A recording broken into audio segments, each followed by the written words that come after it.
नमस्कार दोस्तों, IAS interview classes में आपका स्वागत है। आज का मेरा टॉपिक है सूर्य की ऊर्जा का स्रोत क्या है। जो सन है, सूर्य, तो अभी तक ऑल ओवर वर्ल्ड जो साइंटिस्टों का, वैज्ञानिकों का कथनाम है, वो कहना ये है कि सूर्य की ऊर्जा का स्रोत जो है वो हाइड्रोजन संलयन है। अर्थात हाइड्रोजन के संलयन की प्रक्रिया ही सूर्य की ऊर्जा का स्रोत है। देखिए, हाइड्रोजन संलयन से तो ऊर्जा निकलती है, नो डाउट, ऐसा नहीं कहा जा सकता कि नहीं, ऊर्जा नहीं निकलती है, लेकिन हाइड्रोजन संलयन से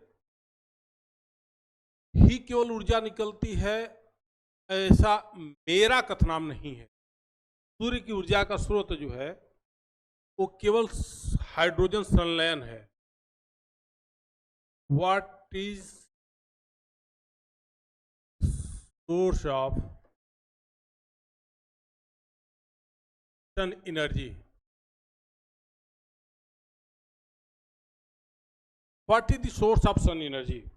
सूर्य की ऊर्जा का स्रोत क्या है? तो देखिए, उसको टॉपिक को समझाने से पहले मैं एक ग्राफ दिखाना चाहता हूं, फिर उस टॉपिक पे मैं आऊंगा। क्या है? देखिए, जहां तक हम आप सबको पता है, मास ऑफ इलेक्ट्रॉन जो होता है 9.1 इंटू 10⁻⁻31। प्रोटॉन का क्या होता है? तो प्रोटॉन का होता है 1.672 10⁻⁻27 kg। न्यूट्रॉन का क्या होता है? 1.675 इंटू 10⁻⁻27 kg। ये देखिए, इलेक्ट्रॉन, प्रोटॉन, न्यूट्रॉन के मॉस है, द्रव्यमान है, वेट है। अब हम अपने आते हैं, ग्राफ के द्वारा समझाते हैं कि उसकी वजह क्या बनती है।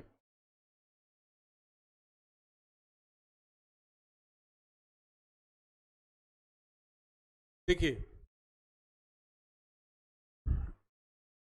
जब किसी हम गैस का टेम्परेचर डाउन करते हैं, अर्थात वॉल्यूम एंड टेम्परेचर में जब हम कोई ग्राफ प्लॉट करते हैं, कोई ग्राफ, तो इस तरह से आता है। मान लीजिए गैस है, गैस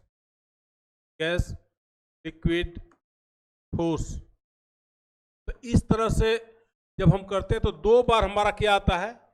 सीटी आता है, जिसको बोलते हैं क्रिटिकल टेम्परेचर,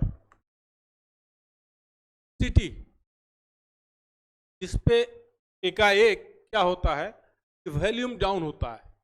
लेकिन देखिए, यम मास पूरी प्रक्रिया में गैस था तो जितना मास था उतना ही है, वेट, द्रव्यमान, वजन उतना ही था जो गैस फॉर्म में था। लिक्विड फॉर्म में जो था वही मास लिक्विड फॉर्म में आएगा, ठोस बना तो वही वजन ठोस फॉर्म में आया। लेकिन अब देखिए, मैं उसी ठोस को मैं उसको बैक करना शुरू किया, टेम्परेचर को रिड्यूस किया, एक बार फिर सीटी आता है। उस सीटी का टेम्परेचर होता है -264 डिग्री सेंटीग्रेड। इस पे ये मास जो है ऐसे आ जाता है, ऐसे आ करके ऐसे, अर्थात जो सीटी आता है क्रिटिकल टेम्परेचर -264 पे, यहाँ पे ब्रह्मांड के सारे तत्व, यानी चाहे वो हीरा हो, सोना हो, चांदी हो, पानी हो, गैस हो, सब के सब टूट करके केवल और केवल प्रोटॉन का रूप ले लेते हैं। केवल प्रोटॉन का एक गोला बन जाता है। देखिए, जब अब यहाँ 264 से जो वस्तु परम शून्य ताप को जाती है, अर्थात -273 डिग्री सेंटीग्रेड, वहां पे वही वस्तु ब्लैक होल बन जाती है। ब्लैक होल हो जाती है, ब्लैक होल बन जाती है परम शून्य ताप पे।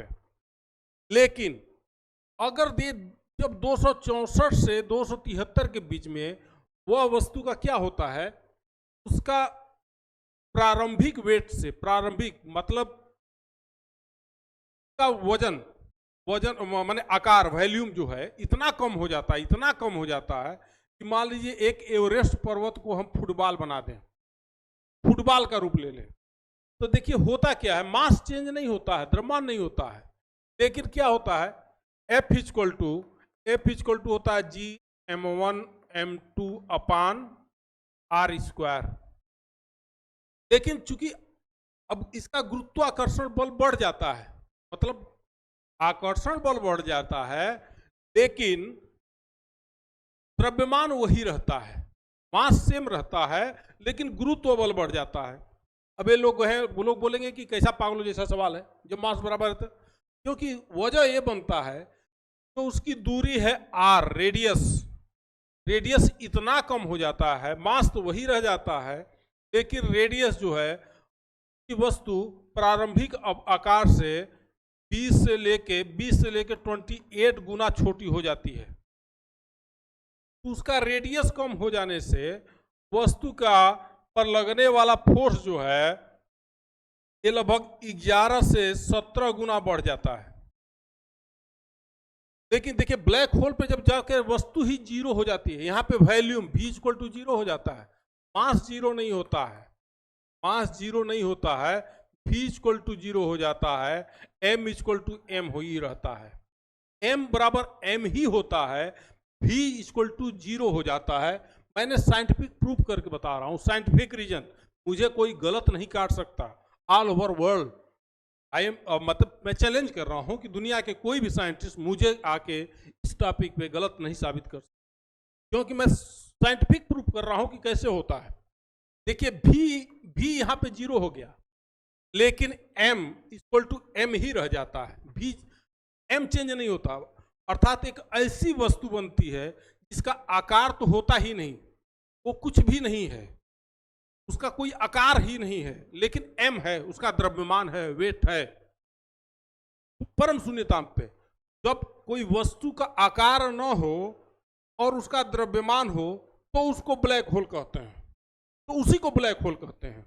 लेकिन मेरा टॉपिक क्या था, what is the source of sun energy.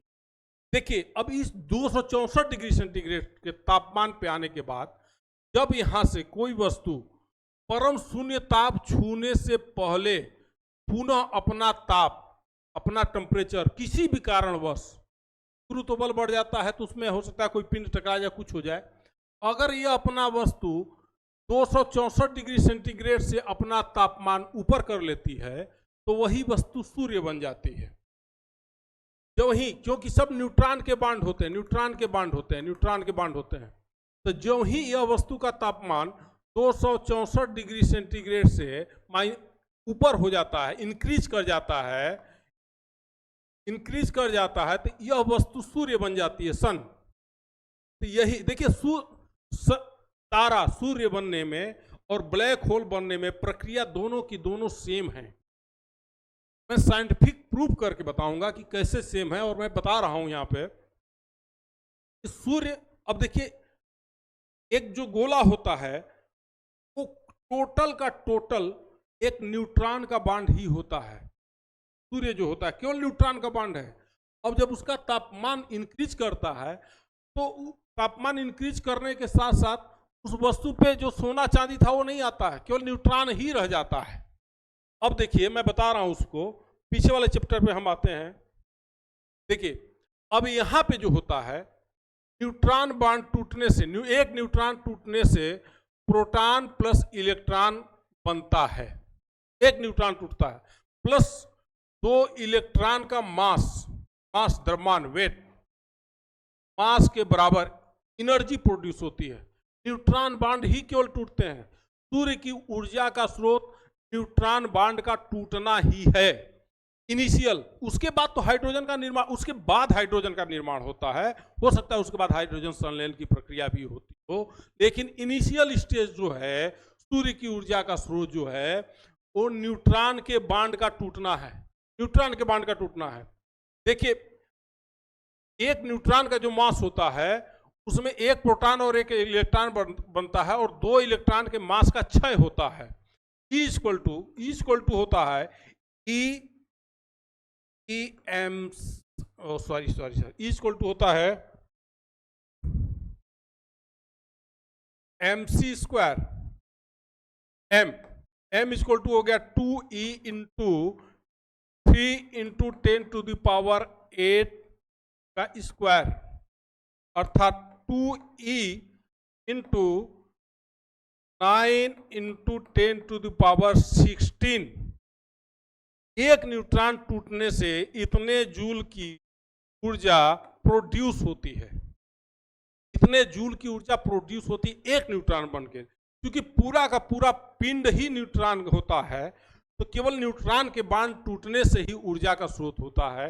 हो सकता है पहले हाइड्रोजन उस पिंड पे नहीं होता है, कोई भी तत्व नहीं होते हैं, लेकिन न्यूट्रॉन बांड टूटने के बाद हो हाइड्रोजन भी बनता है, अलग अलग तत्वों का निर्माण होता है, इतने हाई टेम्परेचर पे तत्वों का निर्माण होता है और पुनः एक पृथ्वी जैसी संरचना का पुनः एक निर्माण होता है।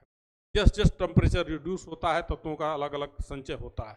लेकिन इनिशियल स्टेज पे केवल और केवल एक न्यूट्रॉन बांड ही बचता है जो सूर्य का निर्माण करता है, और सूर्य की ऊर्जा का स्रोत न्यूट्रॉन का टूटना ही है। न्यूट्रॉन बांड का टूटना ही सूर्य की ऊर्जा का स्रोत है। अगर इस टॉपिक पे कभी भी कोई भी साइंटिस्ट मुझे चैलेंज करना चाहते हैं तो कृपया खुले मंच पे मैं आह्वान करने का चाहता हूं। मैं फिर मिलूंगा नेक्स्ट टॉपिक के साथ। तब तक के लिए थैंक यू, धन्यवाद। मेरा चैनल लाइक करें, सब्सक्राइब करें। Thank you.